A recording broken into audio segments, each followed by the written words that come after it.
ఇక కొమరంభీం ఆసిఫాబాద్ జిల్లాను పులుల భయం వీడటం లేదు. మాకుడి రైల్వే స్టేషన్ వద్ద ట్రాక్ దాడుతూ కనిపించింది పులి. దీంతో పులి సమాచారాన్ని రైల్వే సిబ్బంది ఫోన్లో రికార్డ్ చేశారు.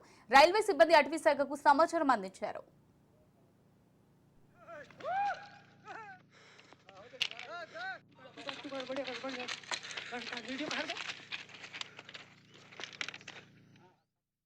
కొమరంభీం ఆసిఫాబాద్ జిల్లాను పులుల భయం వీడటం లేదు. మాకుడి రైల్వే స్టేషన్ వద్ద ట్రాక్ దాడుతూ కనిపించింది పులి. దీంతో పులి సమాచారాన్ని రైల్వే సిబ్బంది ఫోన్లో రికార్డ్ చేశారు. రైల్వే సిబ్బంది అటవీ శాఖకు సమాచారం ఇచ్చారు.